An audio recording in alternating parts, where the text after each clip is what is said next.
शुक्लध्यान प्रचण्डाग्नि संदग्धाखिलकर्मकं वर्धमानं जिनं नत्वा पश्चिमं तीर्थनायकं बालानां हितबुद्ध्याहं प्रेरितोऽद्य यथागमम् करोमि वर्णनं किंचित कर्मणां हतशर्मणां।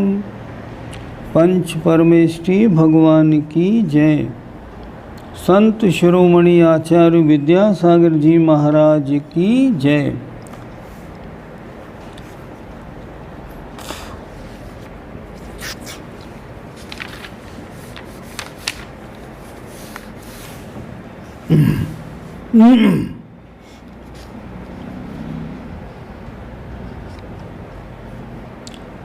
थोड़ा रिवीजन कर लेते हैं। प्रश्न 170 से उत्कृष्ट स्थितिबंध का कारण क्या है। 120 प्रकृतियां थीं, उनको दो हिस्सों में बांटा। 3 शुभ आयु एक तरफ और 117 एक तरफ। स्थितिबंध की बात है। तीव्र कषाय में 3 का स्थितिबंध कम, 117 का ज़्यादा। मंद कषाय में 117 का कम और 3 का स्थितिबंध ज़्यादा होता है। इन्होंने विशेष लिखा, प्रश्न 117 के मिडिल में देखिए, देवायु का उत्कृष्ट स्थितिबंध सप्तम गुणस्थान में चढ़ने के सन्मुख प्रमत्त गुणस्थान वाला करता है।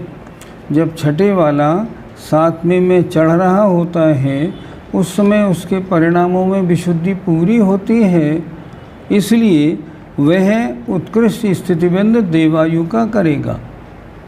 आहारक युगल का उत्कृष्ट स्थितिबंध छठे गुणस्थान में उतरने के सन्मुख सप्तम गुणस्थान वाला। जब सप्तम गुणस्थान वाला छठे गुणस्थान में उतरेगा तो कषाय की तीव्रता होगी। 7वें गुणस्थान वाला जब 8वें में जाएगा तो कषाय की मंदता होगी। छठे में आएगा तो कषाय की तीव्रता। आहारक युगल का बंध केवल 7वें और 8वें 2 गुणस्थान में होता है, तो कषाय की तीव्रता कहाँ बनेगी? जहाँ 7वें वाले मुनिराज छठे में आ रहे होंगे तब।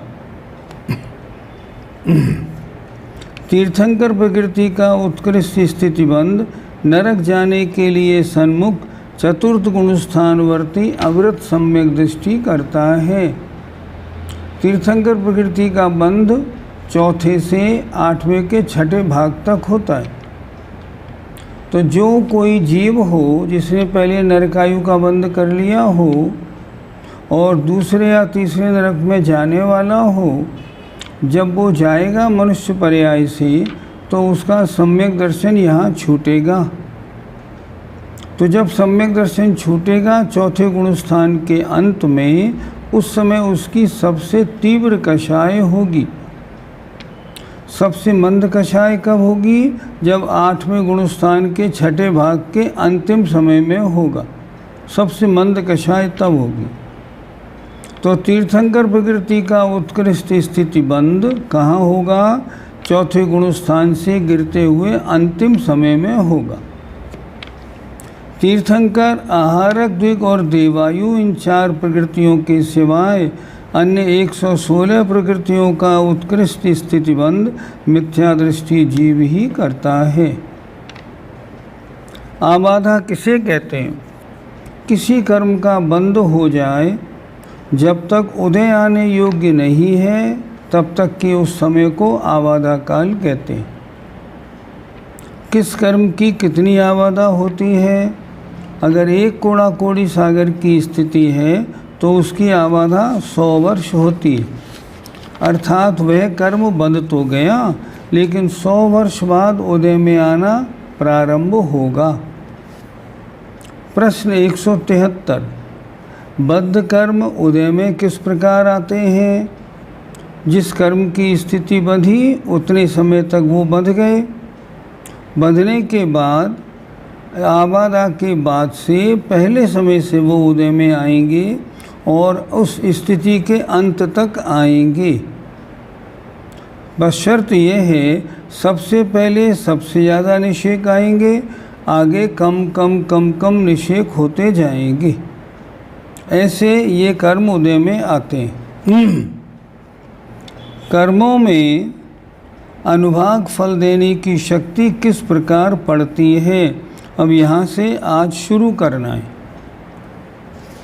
एक बात ज़रा पूछते हैं, आज हमारे पास जो दिन में शंका समाधान के फ़ोन आए, उसमें एक प्रश्न हमसे कई लोगों ने पूछा। प्रश्न निकालिए 31।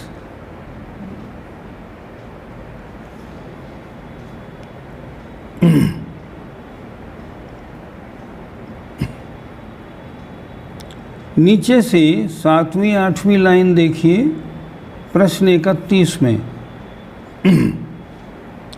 तृतीय गुणस्थान में आयु का बंध नहीं होता, अतः 2 प्रकृतियां और कम हो गई।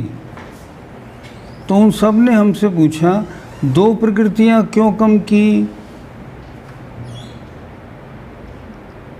इसलिए कम की कि नरक आयु की बंध विच्छुत्ति पहले गुणस्थान में हो गई, तिरंच आयु की बंध विच्छुत्ति दूसरे गुणस्थान में हो गई। अब 2 आयु बची, मनुष्य आयु और देवायु। इन दोनों के बारे में यहाँ चर्चा हो रही है। इसलिए 2 प्रकृतियाँ और कम हो गई, क्योंकि तीसरे गुणस्थान में आयु बंध नहीं होता। 4 आयु में से बजाय 4 आयु के 2 आयु कम क्यों की? क्योंकि 1 आयु की बंध विच्छुत्ति पहले में हो गई नरक आयु की, दूसरे गुणस्थान में तिरंच आयु की बंध विच्छुत्ति हो गई। अब 2 ही तो आयु बची, तो तीसरे गुणस्थान में आयु का बंध नहीं होता, तो बंध योग प्रकृतियों में से 2 आयु और हटा दी, इसलिए 2 आयु हटाई गई। आज कई शिवरार्थियों ने ये बात पूछी गई, ये समझ में नहीं आया, तो हमने कहा हम सबको बता दें। अब आ जाइए आगे, प्रश्न 174, कर्मों में अनुभाग फल देने की शक्ति किस प्रकार पड़ती है? कोई कर्म ज़्यादा फल देते हैं, कोई कम देते हैं, ऐसा कैसे होता है? बता रहे हैं, अनुभाग बंध में हीनाधिकता कषाय के अनुसार होती है। विशुद्ध परिणाम मंद कषाय रूप परिणामों से शुभ कर्मों में अधिक अनुभाग पड़ता है और अशुभ कर्मों में कम, तथा संक्लेश रूप परिणामों से शुभ कर्मों में कम और अशुभ कर्मों में अधिक अनुभाग पड़ता है। समझ में नहीं आया, थोड़ा समझते हैं। कुल प्रकृतियाँ 168, 148 और 20 मिला ली। पुण्य प्रकृति कितनी? 68। पाप प्रकृति कितनी? 100। अब इनमें अनुभाग कम ज़्यादा कैसे पड़ेगा?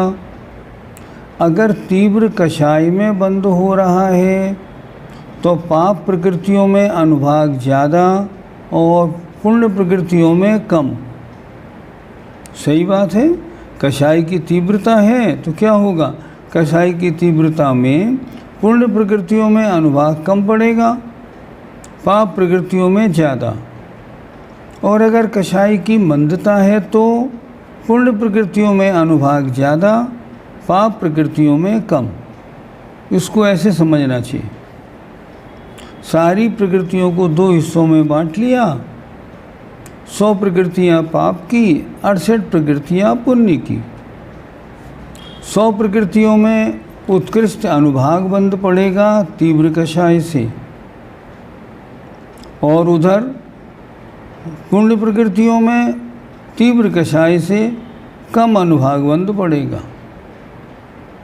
अच्छा, मंद कषाय में पुण्य प्रकृतियों में अनुभाग बंध ज़्यादा पड़ेगा और जो पाप प्रकृति हैं उनमें फल देने की शक्ति कम पड़ेगी। ये समझना है। एक बार फिर देखते हैं। अनुभाग बंध में हीनाधिकता कषाय के अनुसार होती है। विशुद्ध परिणाम माने मंद कषाय रूप परिणामों से शुभ कर्मों में अर्थात पुण्य प्रकृतियों में अधिक अनुभाग पड़ता है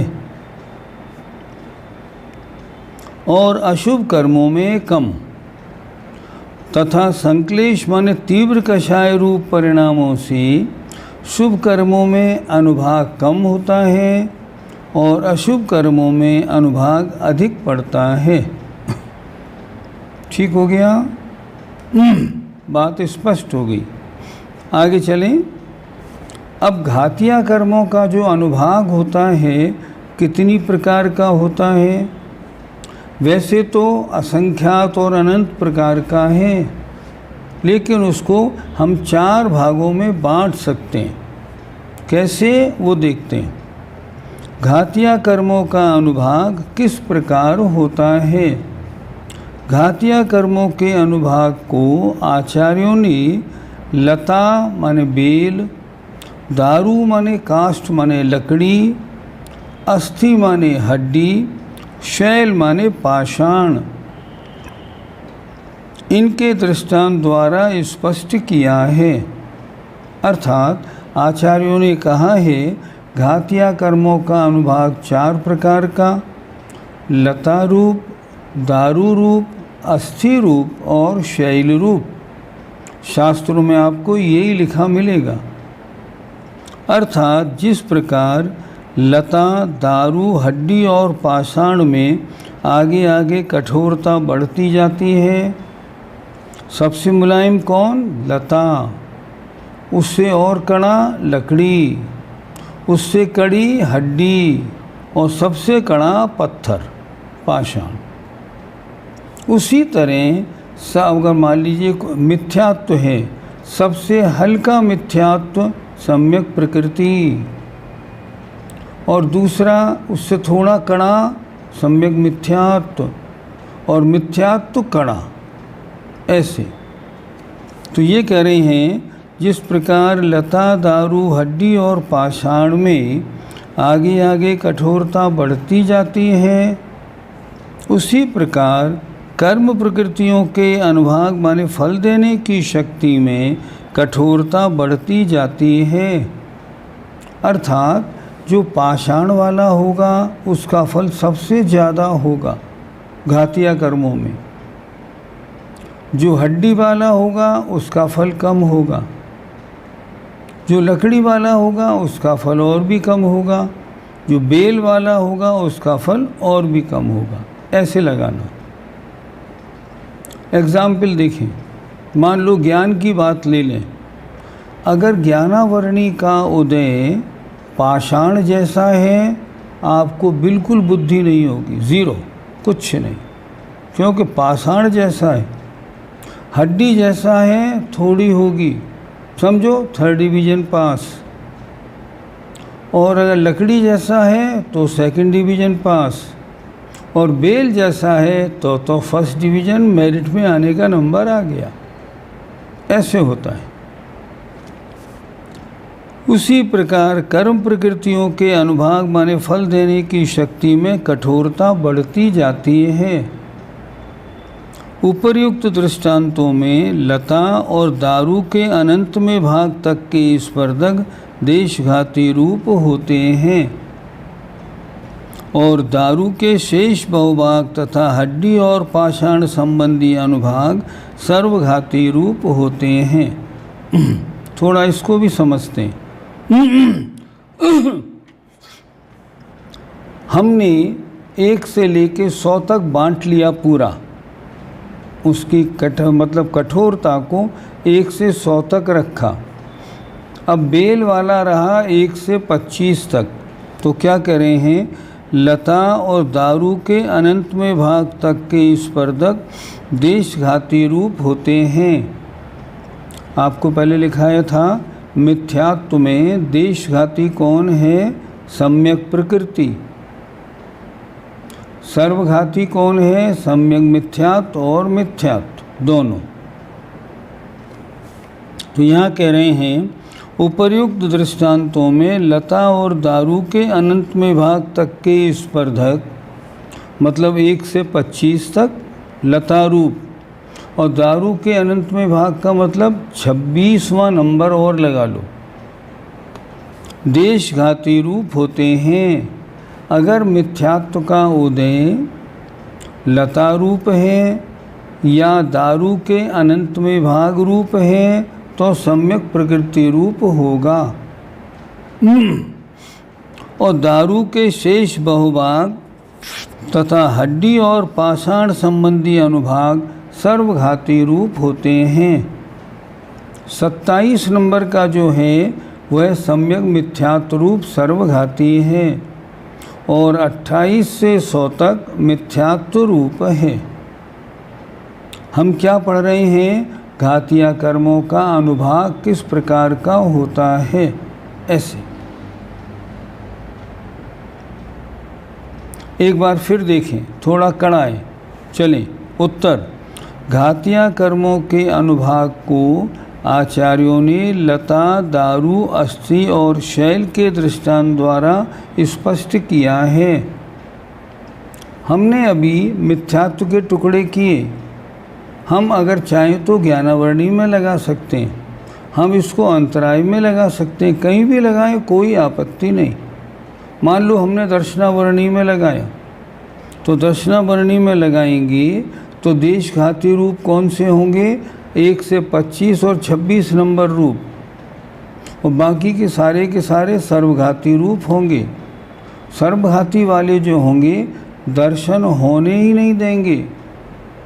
और 1 से 25 रूप में 1 से 26 में दर्शन सबसे कम होगा, 1 में सबसे ज़्यादा, क्योंकि वहाँ दर्शनावरणी कर्म की शक्ति का प्रकटपना सबसे कम है। इस कारण अर्थात जिस प्रकार लता, दारू, हड्डी और पाषाण में आगे आगे कठोरता बढ़ती जाती है, उसी प्रकार कर्म प्रकृतियों के अनुभाग माने फल देने की शक्ति में आगे आगे कठोरता बढ़ती जाती है। उपर्युक्त दृष्टांतों में लता और दारू के अनंत में भाग तक के स्पर्धक देशघाती रूप होते हैं और दारू के शेष बहुभाग तथा हड्डी और पाषाण संबंधी अनुभाग सर्वघाती रूप होते हैं। इस तरह जो घातिया कर्म हैं उनका फल कितने प्रकार का? 4 प्रकार का, लता रूप, दारू रूप और अस्थि रूप और शैल रूप। फल देने की शक्ति उत्तरोत्तर कड़ी कड़ी। अब आगे आए, अघातिया कर्मों का अनुभाग किस प्रकार होता है? अघातिया कर्मों में जो साता वेदनी आदि पूर्ण प्रकृतियां हैं उनका अनुभाग ध्यान से देखिए, गुड़, खांड, शक्कर और अमृत के समान होता है। क्या मतलब? ये भी तो उत्तरोत्तर मीठा मीठा मीठा और मीठा। जो पूर्ण प्रकृतियां हैं इनका फल मीठा सुखदायक होता है।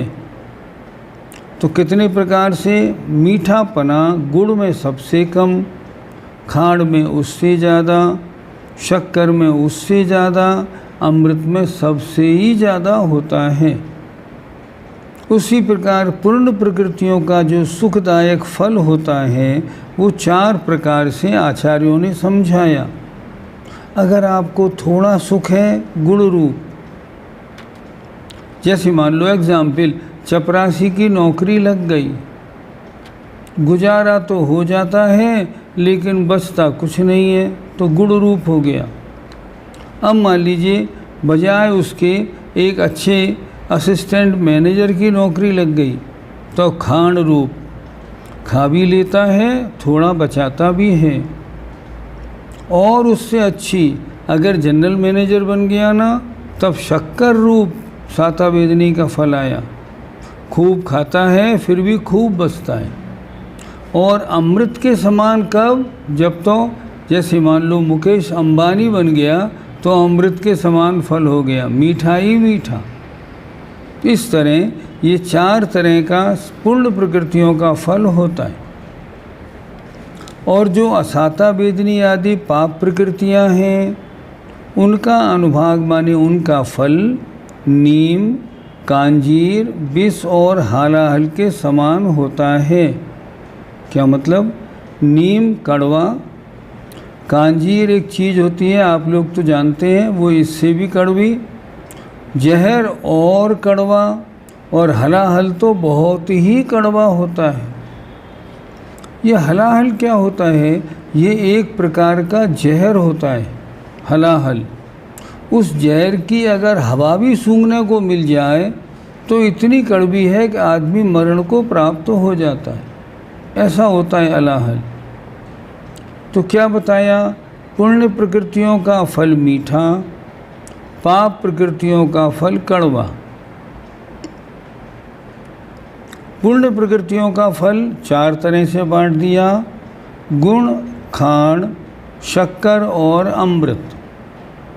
और जो पाप प्रकृतियों का फल कड़वा है वो भी 4 तरह से बांट दिया, नीम, कांजीर, विष और हलाहल। तात्पर्य यह है कि पुण्य पाप के असंख्यात लोक प्रमाण अवान्तर भेद हैं। असंख्यात लोक प्रमाण माने असंख्यात भेद, सबका अलग अलग पुण्य होता है। आप 100 आदमियों से मिलेंगे, सबकी आवाज़ अलग, सबका स्वास्थ्य अलग, सबकी शकल सूरत अलग, सबका बोलचाल का ढंग अलग, सबकी आमदनी अलग, सबकी परिस्थितियां अलग, सब अलग अलग मिलेंगी। ऐसा क्यों होता है? कर्मों का फल अलग अलग प्रकार का है। कर्मों का फल कितने प्रकार का? असंख्यात प्रकार का होता है। कभी 2 आदमी एक से देखने को नहीं मिलते। हजारों लाखों लोगों से हमारा आपका संपर्क है, पर 2 व्यक्ति एक से मिल जाएं ये देखने को नहीं मिलता। सबका सुख दुख अलग अलग होता है। तो इनका कहना है पुण्य पाप के असंख्यात लोक प्रमाण अवान्तर भेद हैं। अनुभाग के अनुसार जीव के सुख दुख में हीनाधिकता होती है। नीम से कांजी में और ज़्यादा कष्ट, कांजी से विष में कष्ट, हलाहल में और ज़्यादा कष्ट। शक्कर में देखें सबसे कम अच्छाई किसमें? सबसे कम गुड़ में, उससे ज़्यादा खांड में, उससे ज़्यादा मिठास शक्कर में। अमृत की तो बात ही क्या है, सबसे ज़्यादा मिठास। फिर देखें अनुभाग के अनुसार ही जीव के सुख दुख में हीनाधिकता होती है।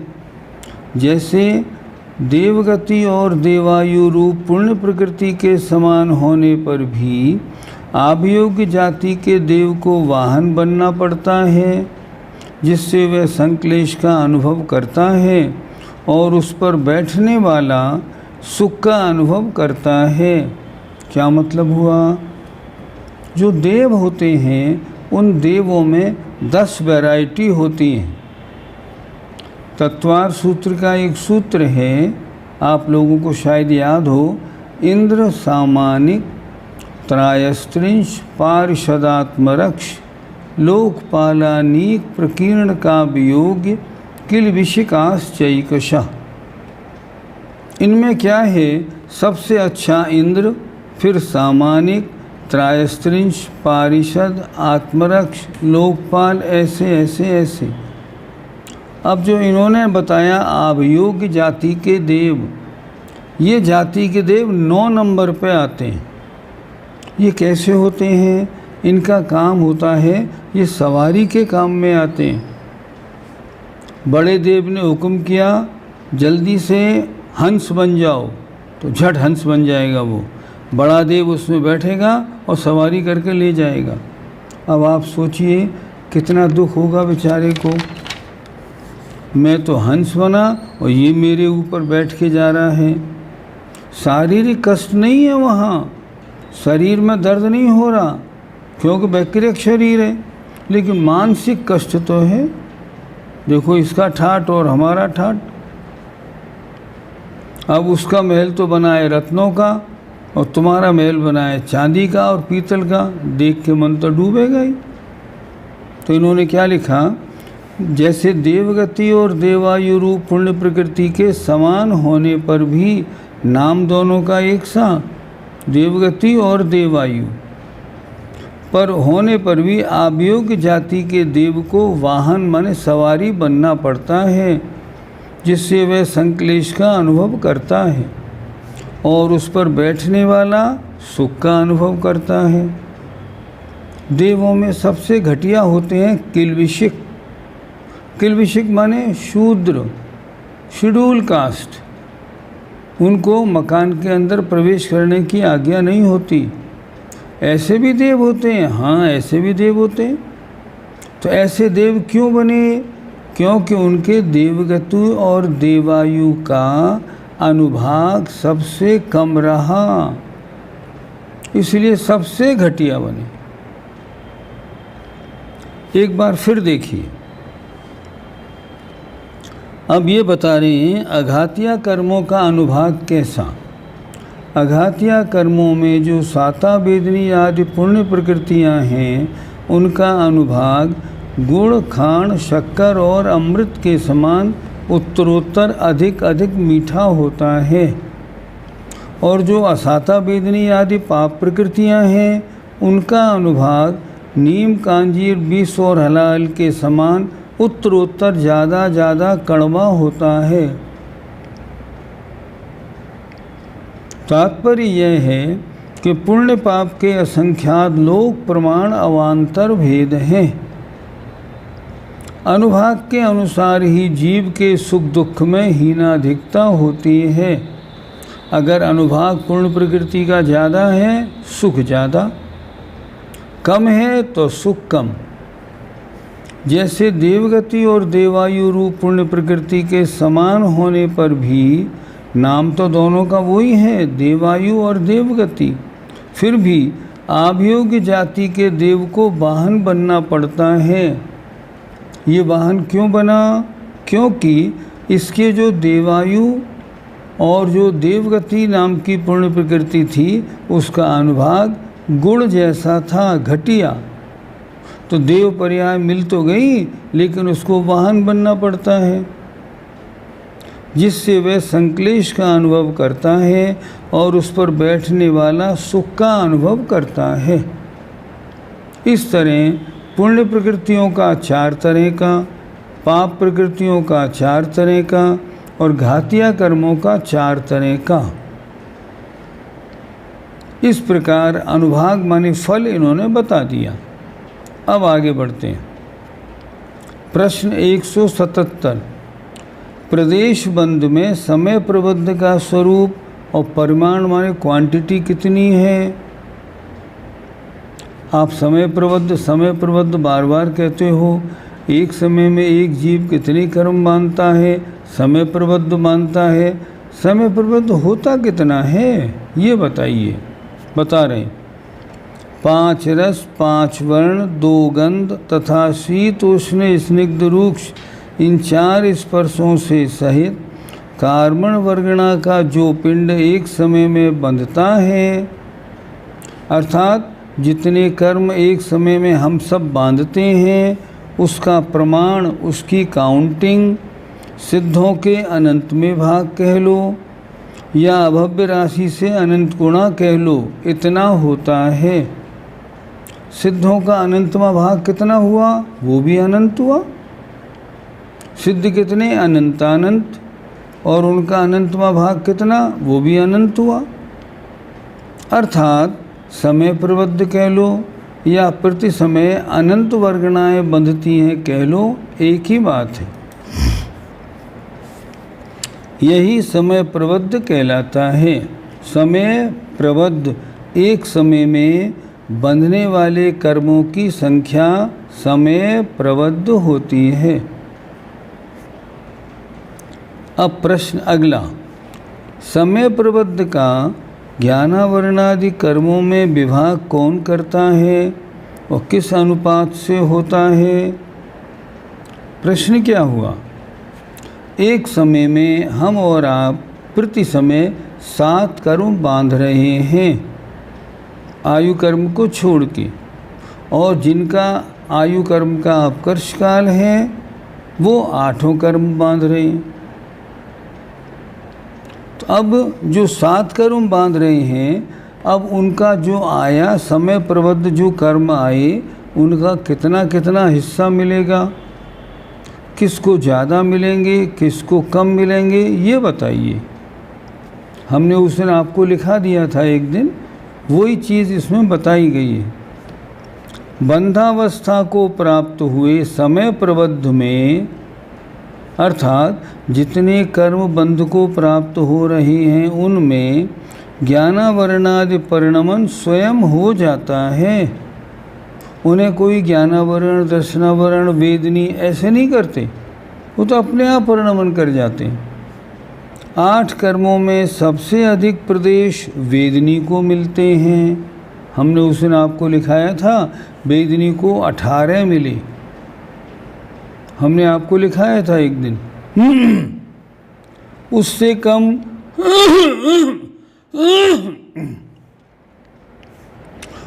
कम मोहिनी को मिलते हैं, हमने लिखाया था मोहिनी को 17 मिले। उससे कम परंतु परस्पर में समान ज्ञानावरण दर्शनावरण और अंतराय को मान लो 15-15 मिले। उससे कम परंतु परस्पर में समान नाम और गोत्र को मान लो 12-12 मिले। इस तरह सबसे ज़्यादा शेयर वेदनी को, उससे कम मोहिनी को, उससे कम ज्ञानावरण दर्शनावरण अंतराय को समान। अगर उनमें एक एक को मिलेंगे 14-14, तीनों को 14-14 मिलेंगे, इनमें कम बढ़ नहीं होता। उससे कम नाम और गोत्र को, और अगर आयु का बंध काल है तो सबसे कम आयु को। फिर एक बार देखते हैं। बंधावस्था को प्राप्त हुए समय प्रबद्ध में, मतलब एक समय में कितने कर्म बनते हैं, समय प्रबद्ध। तो एक समय को जितने कर्म बंधेंगे उनमें ज्ञानावरणादि परिणमन स्वयं हो जाता है। 8 कर्मों में सबसे अधिक प्रदेश वेदनी को मिलते हैं, हमने आपको लिखाया था मान लो 18। उससे कम मोहिनी को 17। उससे कम परंतु परस्पर में इक्वल समान ज्ञानावरण दर्शनावरण और अंतराय को, अर्थात ज्ञानावरणी को मिलेंगे मान लो 14, तो दर्शनावरणी को भी 14 और अंतराय को भी 14। उससे कम परंतु परस्पर में समान नाम और गोत्र को तथा आयु कर्म को सबसे कम प्रदेश प्राप्त होते हैं। ऐसा क्यों कर दिया कम कम? क्योंकि उनकी स्थिति उत्तरोत्तर कम कम है। वेदनी कर्म सबसे ज़्यादा काम में आता है, इसलिए उसको प्रदेश सबसे ज़्यादा, और सबसे ज़्यादा स्थिति मोहिनी की तो उसके बाद मोहिनी का नंबर, उसके बाद स्थिति ज्ञानावरण रसनावरण अंतराय की फिर उसका नंबर, उसके बाद फिर नाम गोत्र की फिर उसका नंबर, और सबसे कम स्थिति आयु कर्म की है, मैक्सिमम 33 सागर फिर उसका नंबर। सबसे कम शेयर किसे मिलेगा? सबसे कम शेयर आयु कर्म को मिलता है, और अगर आयु कर्म का बंध नहीं हो तो नाम गोत्र को मिलता है।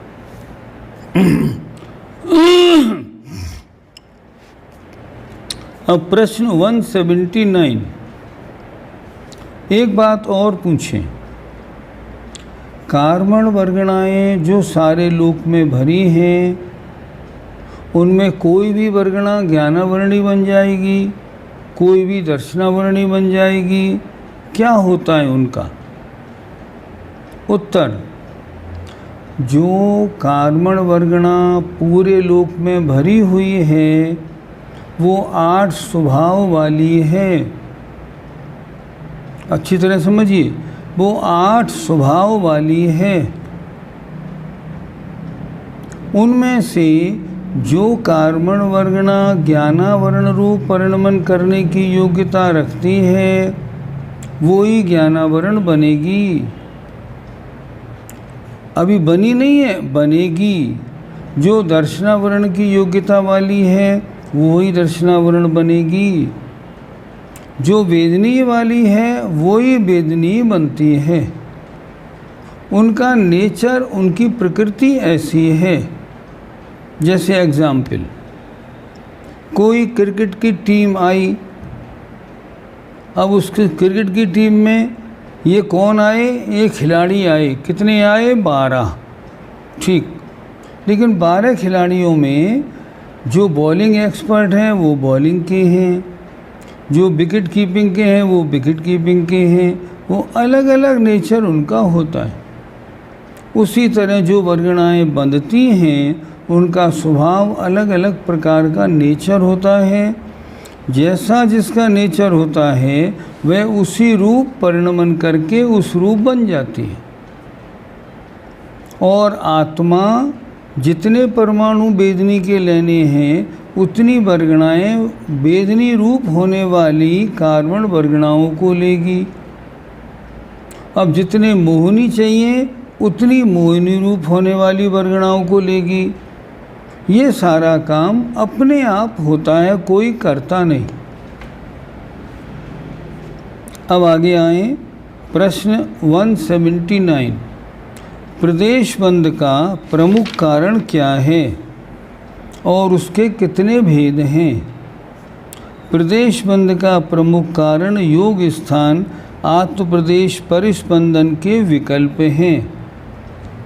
क्या मतलब हुआ? आपके आत्मा के प्रदेशों में कितनी हलन चलन है, कितना परिस्पंदन है, इसके अनुसार कर्म पुंज आते हैं। अगर हलन चलन कम है कर्म कम आएंगे, हलन चलन उससे ज़्यादा है तो और ज़्यादा आएंगे, और ज़्यादा है तो और ज़्यादा आएंगे। एग्ज़ाम्पल, आप बिल्कुल गहरे सो रहे हैं तो कर्म कम आएंगे, ज़्यादा कर्म कम आएंगे। क्यों? प्रदेशों में आत्मा में हलन चलन कम हो रही है। आप सामायिक में बिल्कुल ध्यान लगा के बैठे हैं, कर्म कितने आएंगे? कम आएंगे। क्यों? हलन चलन कम हो रही है। लेकिन बैठे तो सामायिक में हैं, लेकिन अपने किसी से लड़ाई है उसका ध्यान आ गया और गुस्सा होने लगी तेज सामायिक में भी, तो कर्म परमाणु कितने आएंगे? बहुत ज़्यादा। क्यों? आत्म प्रदेशों में हलन चलन ज़्यादा हो जाएगी। वैसे जब सोते हैं तो सबसे कम, और जब दौड़ लगाते हैं फील्ड में तो सबसे ज़्यादा कर्म आते हैं। देखें, प्रदेश बंध का प्रमुख कारण योग स्थान अर्थात आत्म प्रदेश परिस्पंदन के विकल्प माने भेद हैं। जैसा आत्म प्रदेशों का परिस्पंदन जितना ज़्यादा उतने कर्म ज़्यादा, और जितने कम उतने कम। आपने तो ये बोला था ना कि कुछ भी करो समय प्रबद्ध कर्म आते हैं, तो समय प्रबद्ध एक क्वांटिटी बराबर हो गई ना? नहीं नहीं, समय प्रबद्ध भी छोटा बड़ा होता है। जैसे मैंने आपसे कहा आप हमारे यहाँ काम करिए, हम आपको हज़ारों रुपए वेतन में देंगे। अब 2000 के 3000 के 4000 के 5000, इन सब में तो फ़र्क हो गया कि नहीं हो गया? इसी तरह आत्म प्रदेशों के परिस्पंदन अलग अलग प्रकार के होते हैं। जितना ज़्यादा परिस्पंदन उतने आने वाले कर्म परमाणु ज़्यादा, और जितना परिस्पंदन कम उतने आने वाले कर्म परमाणु कम। ये प्रदेश बंध का तरीका है। उसके 3 भेद हैं, उपाद योग स्थान, एकांतानुवृद्धि योग स्थान और परिणाम योग स्थान। ये 3 भेद किसके हैं? आत्म प्रदेशों के परिस्पंदन के 3 भेद हैं। ये क्या मतलब, इसकी परिभाषा क्या है? देखिए, नवीन पर्याय के प्रथम समय में स्थित जीव के उपाद योग स्थान होता है। किसी जीव ने नई पर्याय में जन्म लिया तो नई पर्याय के जन्म लेते समय पहले समय में जो आत्मप्रदेशों का परिस्पंदन होगा वो सबसे कम होगा, उसको बोला उपाद योग स्थान, सबसे कम। अब पर्याय धारण करने के दूसरे समय से लेकर शरीर पर्याप्ति के पूर्ण होने तक नियम से वृद्धि को प्राप्त होता हुआ एकांतानुवृद्धि योग स्थान होता है। पहले समय में उपाद योग स्थान, जरा विषय कड़ा है, थोड़ा ध्यान दीजिएगा। पहले समय में उपाद योग स्थान, आत्म प्रदेशों में परिस्पंदन सबसे कम। अब दूसरे समय से लेके जब तक शरीर पर्याप्ति पूरी ना हो तब तक एकांतानुवृद्धि योग स्थान। क्यों? क्योंकि अभी उसकी शरीर पर्याप्ति पूरी नहीं हुई है, अभी सारा काम हो रहा है, वो कर नहीं रहा।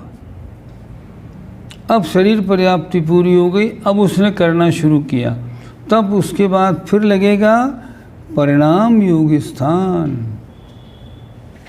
आत्म प्रदेशों में परिस्पंदन के योग स्थान 3 प्रकार के होते हैं। सबसे कम पर्याय के पहले समय में, उससे ज़्यादा पर्याय के दूसरे समय से लेकर और पर्याप्त होने तक, और परिणाम योग स्थान पर्याप्त होने के बाद फिर जीवन भर।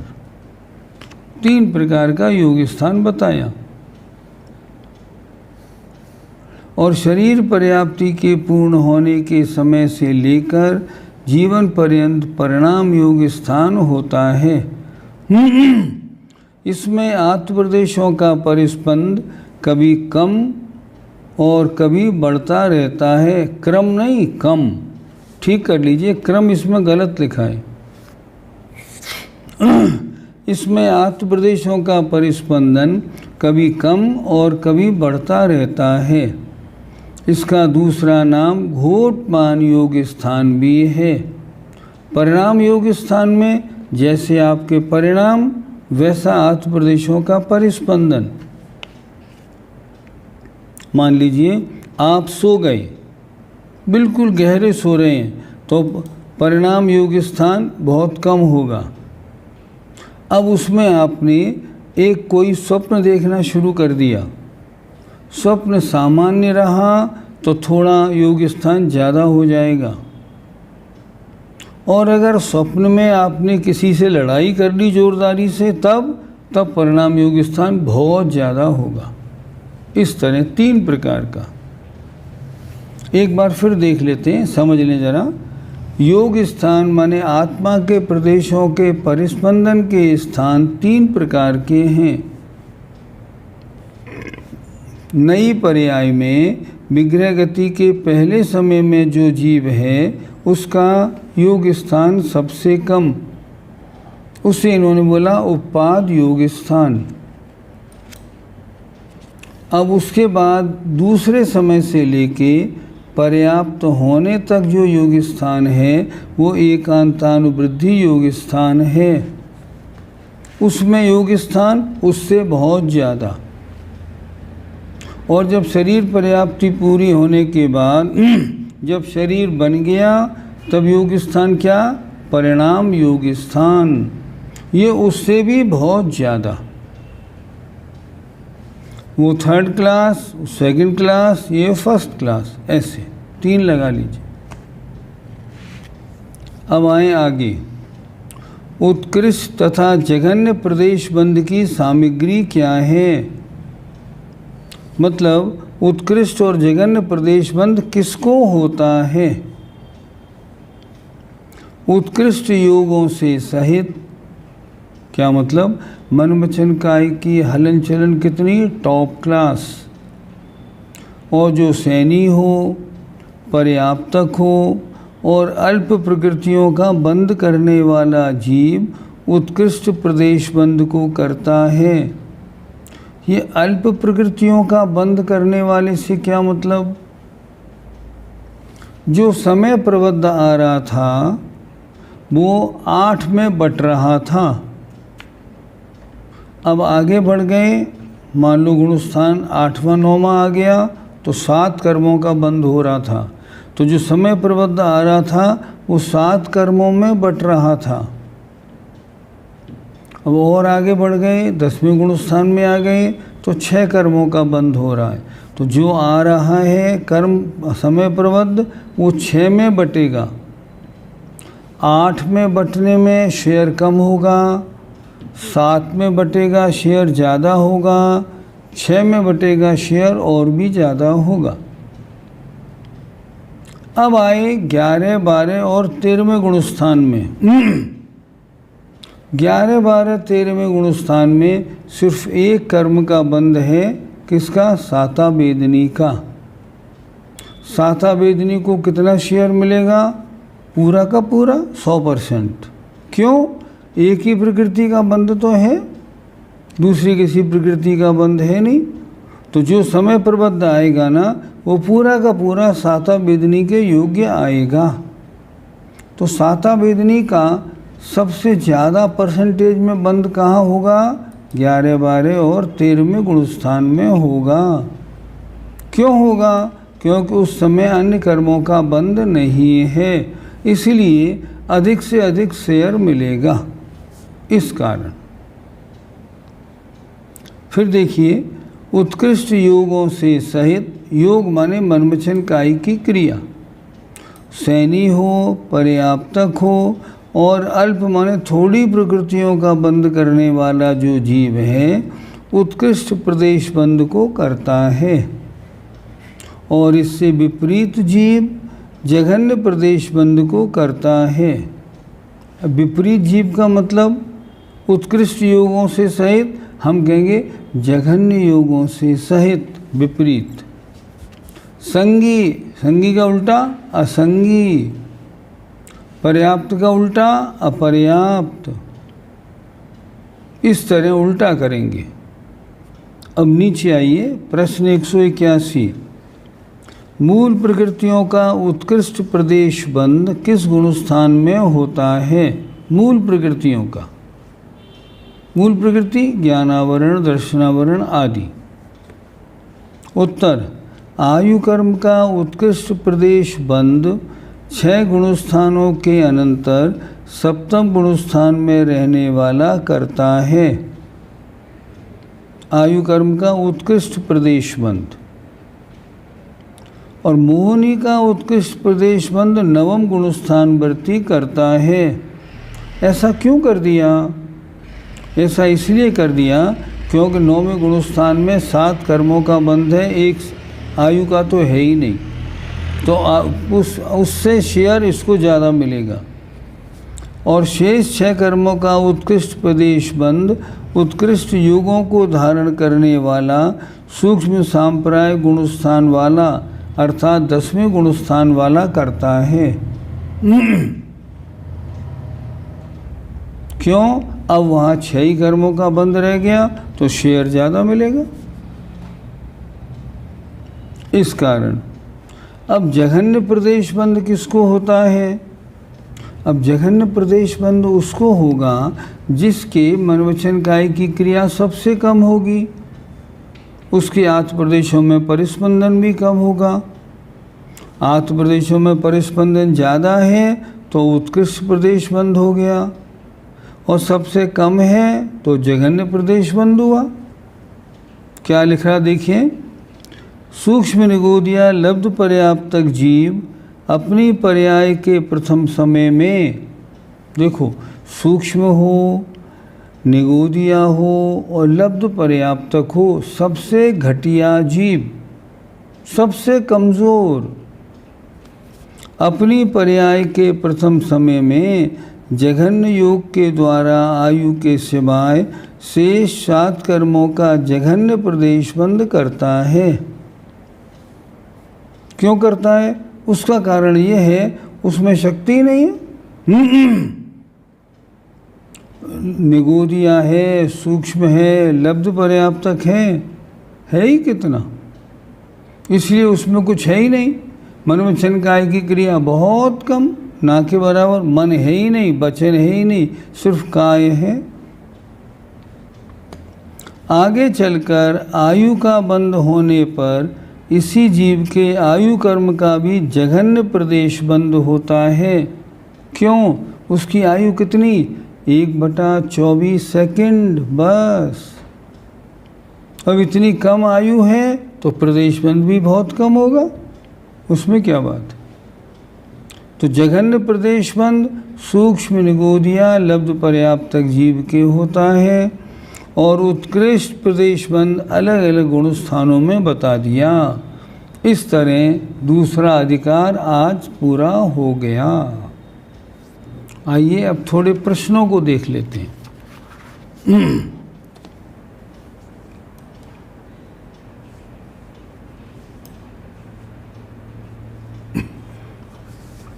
हम भी यही चाहते हैं भाग 3 भी गुरुजी से पढ़ें भाग 2 के बाद। लेकिन हमें एक बात कहनी है, आप लोग थके नहीं?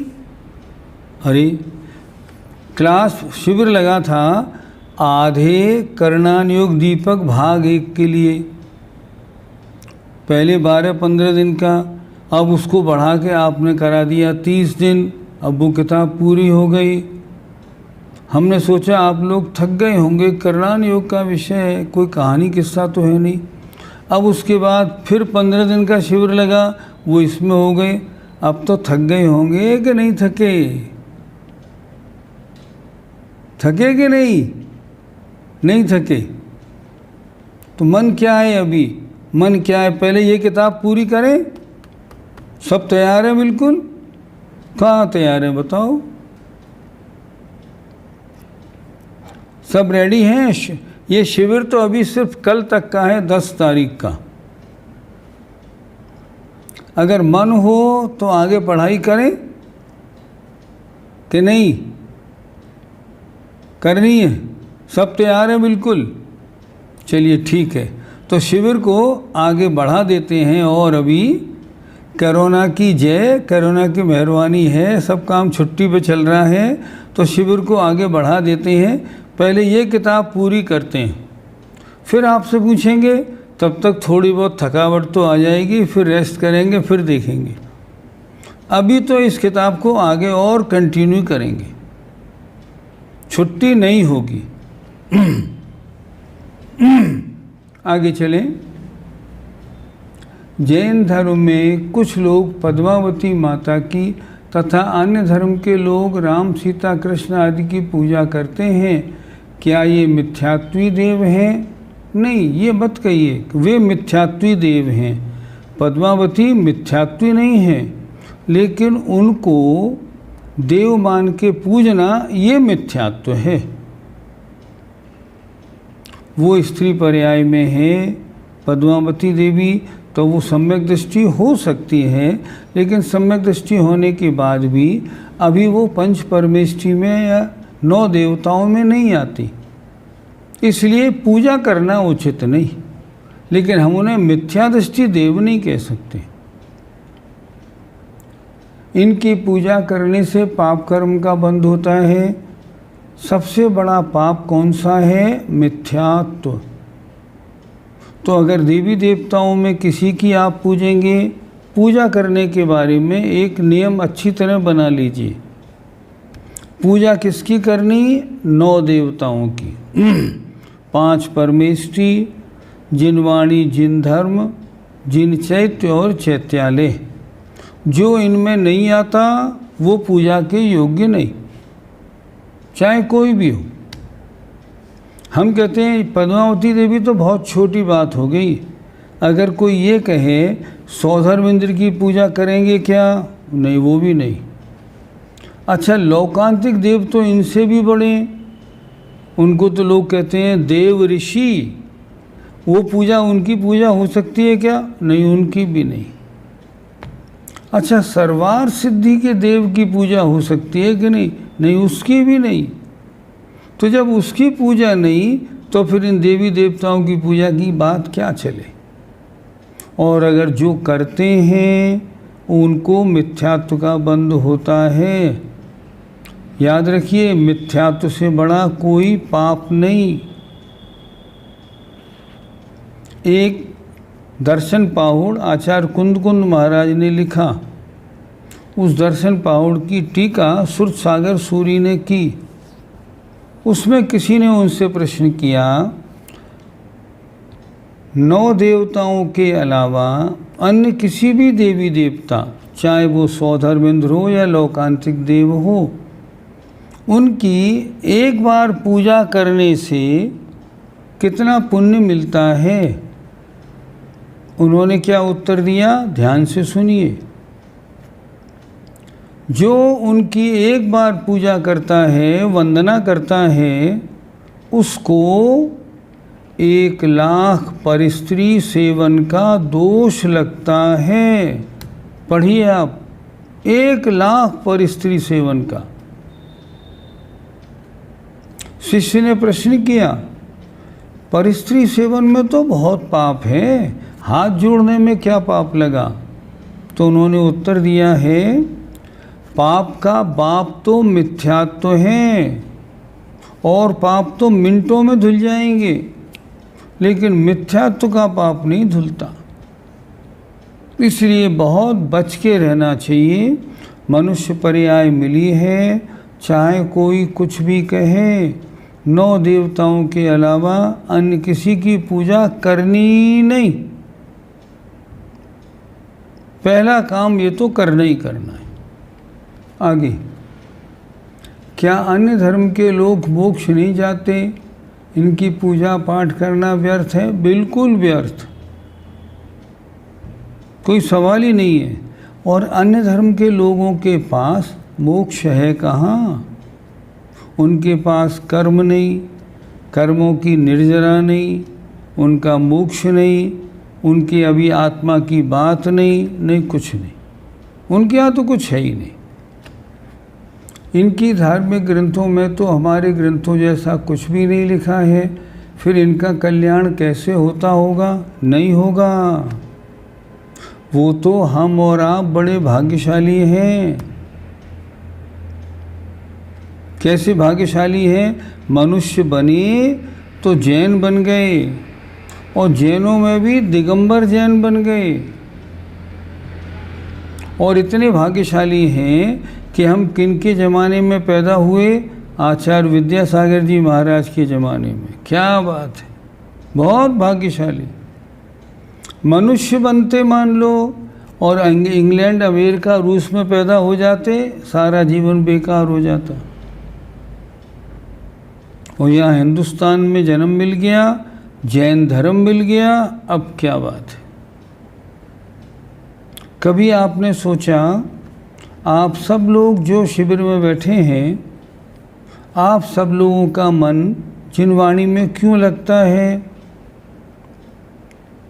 उत्तर हमेशा याद रखना, जिनका पूर्व जन्म का संस्कार हो और आगे भली होनहार हो, उनको जिनवाणी अच्छी लगती है।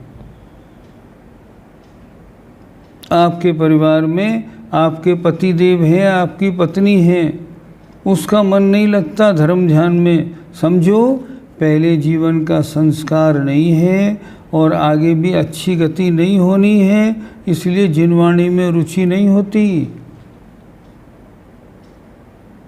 आपकी जिनवाणी में रुचि है, इसका मतलब पहले भव का संस्कार है। क्या मतलब? आपने पहले भव में भावना भाई होगी कि मैं जैनी बनूं, दिगंबर जैन में पैदा हूँ, तब आपको दिगंबर जैन में सीट मिली, नहीं तो नहीं मिलती। बहुत पुण्य का योग है हमारा, लेकिन पुण्य का योग उनका नहीं जो इनमें पैदा हो गए। पुण्य का योग उनका जो पैदा हुए, ज्ञान की आराधना कर रहे हैं और आगे चारित्र का भी पालन करेंगे। हमारे शिविर में सामने एक बच्ची बैठी है, दृष्टि। आपको दिख रही है कि नहीं? शायद दिख रही होगी। हमारी इससे सबसे पहले मिलना हुआ तारंगा के शिविर में। हमने देखा बच्ची बहुत होशियार। हमने इससे पूछा, बेटा तुम्हारा लक्ष्य क्या है आगे? वो स्पष्ट बोलती है, मुझे तो आर्यिका ही बनना है, मुझे गृहस्थी में जाना ही नहीं। कितना भाग्य का उदय, आप सोचो। और उसका भाई, सगा भाई, उसका नाम सम्यक। हमने कहा, बेटा तुम्हारा लक्ष्य क्या है? मुझे तो सिर्फ मुनि बनना है। अभी कल परसों उनके पिताजी का फ़ोन आया कि हम सम्यक को श्रमण संस्कृति संस्थान में भर्ती कराना चाहते हैं, क्योंकि आपके अलावा धर्म की पढ़ाई कहाँ मिलेगी। हमने कहा, हम उसके लिए माला लेके खड़े हैं, भेजो ना, स्वागतम। हमें तो ऐसे लोग चाहिए जिनको मुनि बनना है। हमने उससे पूछा, सम्यक से, बेटा तुम्हारा लक्ष्य? मुझे तो मुनि बनना है। हमने उनकी माँ से पूछा, तुम्हारे कितने बच्चे हैं? कि 2, एक सम्यक एक दृष्टि। हमने कहा, तुम सम्यक दृष्टि की माँ। गजब हो गया। ऐसे संस्कार हो जाए तो क्या कहना है, गजब हो जाए। बंधापसरण की परिभाषा लिखवा दीजिए। क्या इसका संबंध नवीन बंध को प्राप्त हो रहे कर्मों के स्थिति बंध से है? नहीं। लिख लीजिए अपनी कॉपी में बंधापसरण की परिभाषा।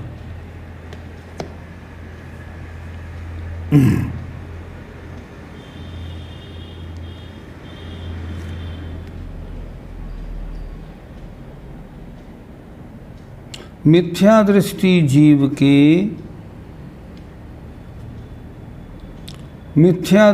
जीव के सम्यक्त की ओर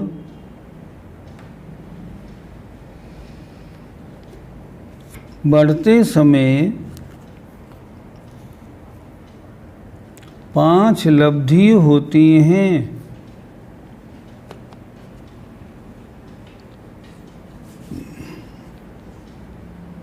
उनमें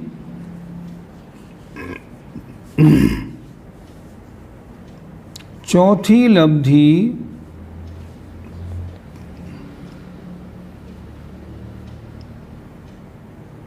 प्रायोग्य लब्धि है।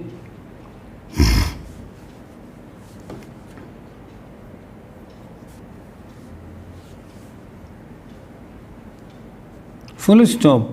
जब मिथ्या दृष्टि जीव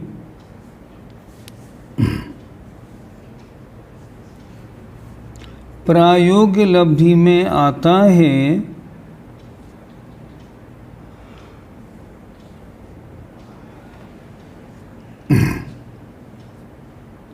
तब उसके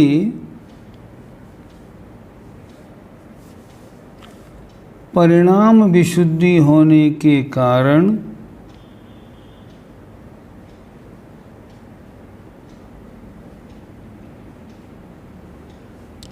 छियालीस प्रकृतियों का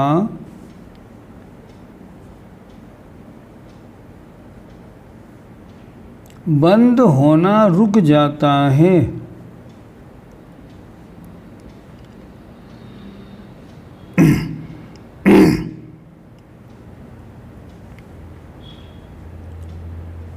इस बंद रुकने को बंधापसरण कहते हैं।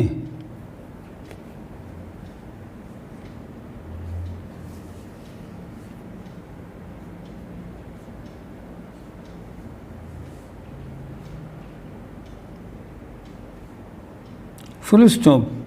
जब यह जीव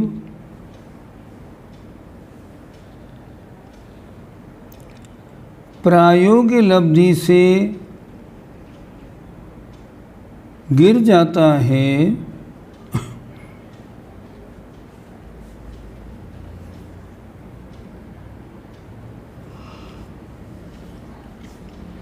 तब इन 46 प्रकृतियों का बंध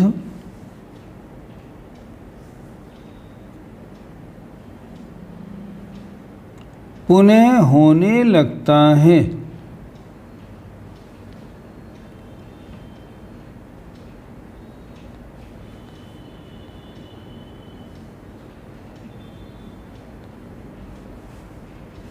ये परिभाषा हो गई। अब थोड़ा समझ लेते हैं। अगर बंध की विच्छुत्ति हो जाती तो फिर आगे बंध नहीं होता। वो नहीं है यहाँ, ये बंध विच्छुत्ति नहीं है। यहाँ तो बंध का रुकना है केवल, बस जरा सी देर के लिए। जैसे परिणाम गिरे शुरू हो गया बंध दोबारा। बंधापसरण अलग, बंध विच्छुत्ति अलग, बंद होना अलग। आगे चलें।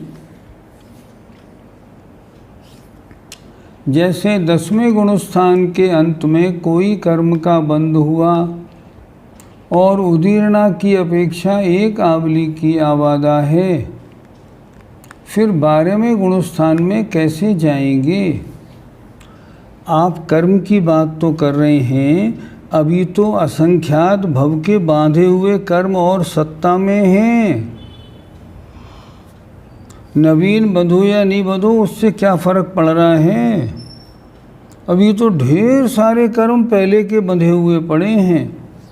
कल मैंने बताया था आपको जो वर्तमान पर्याय में सुख और दुख मिल रहा है वो आपके वर्तमान पर्याय के कामों का नहीं। आपने पिछले असंख्यात भवों में जो कर्म बांधे हैं वे सब एक साथ उदय में चलते हैं, इसलिए कोई फर्क नहीं पड़ता।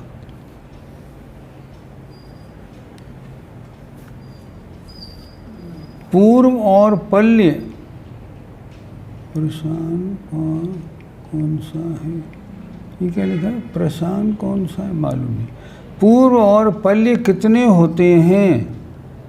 पूर्व के बारे में लिख लीजिए, जरा कॉपी में लिखिए।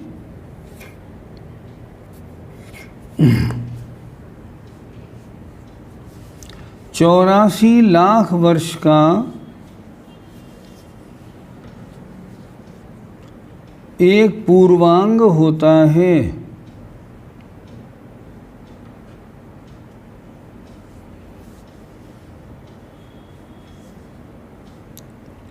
और 84 लाख पूर्वांग का एक पूर्व होता है।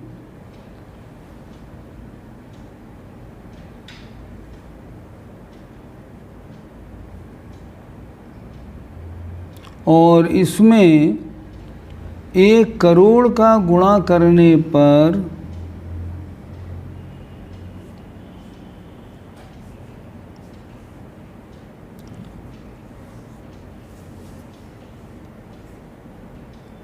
एक पूर्व कोटि बनता है।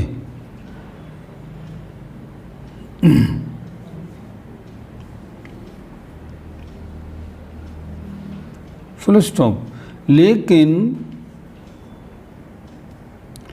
पल्य का समय इससे भी बहुत अधिक होता है। मतलब पल्य बड़ा है, पूर्व छोटा है।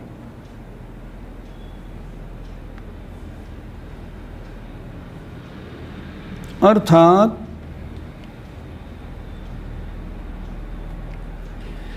एक पल्य में असंख्यात वर्ष होते हैं।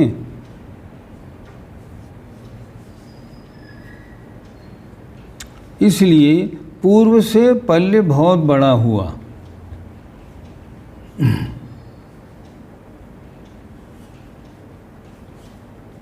आगे लिखा है अचलावली क्या होती है? कल समझाया था, फिर समझें। कोई कर्म जब बंध को प्राप्त होता है तो पहली जो एक आवली है बंद होने के बाद उसमें उसे कोई कुछ नहीं कर सकता, चेंज नहीं होता वो बिल्कुल भी। ना उसमें उत्कर्षण, ना अपकर्षण, संक्रमण कुछ नहीं होगा, चेंजेबल नहीं है।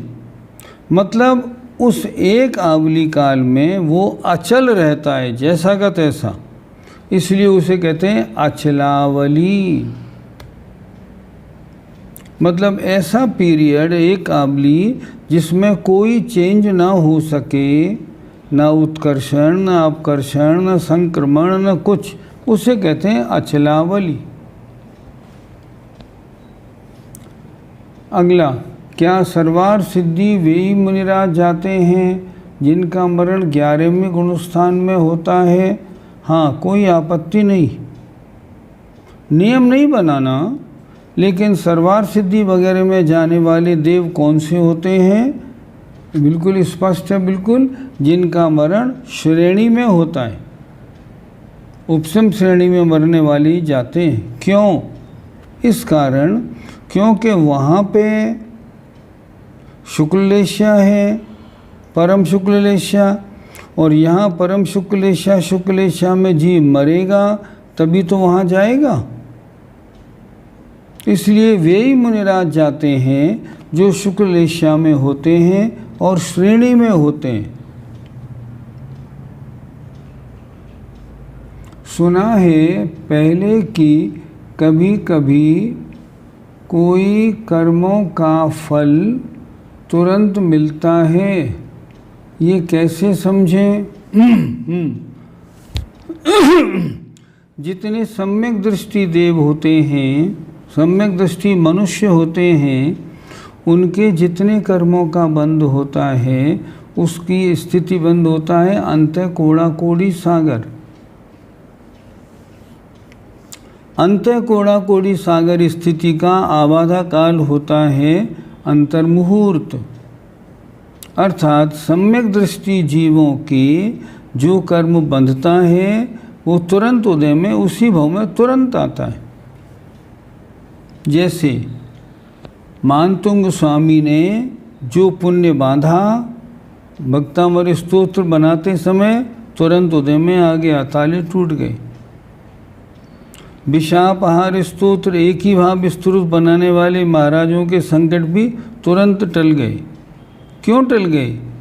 सम्यक दृष्टि हैं वो लोग, और उन्होंने जो कर्म बांधे अंतर्मूर्त में उदय में आ गए। प्रश्न, फिर हमारा और आपका कर्म जो हम इस जन्म में बांधेंगे, इस जन्म में उदय में आएगा या नहीं आएगा? नहीं आएगा। क्यों? हमारे सम्यक्त्व का ठिकाना नहीं, इसलिए नहीं आएगा। हम इस जन्म में जो कर्म, अच्छे बुरे कर्म करेंगे, ये कब आएंगे? अगले जन्मों में आएंगे, इस जन्म में नहीं आएंगे। अगर हम ये चाहते हैं कि हमारे बांधे हुए कर्म इसी जन्म में फल रहने वाले बन जाएं, तो पहले सम्यक दृष्टि बन जाइए। ऐसा भी हो जाएगा, क्या बात है।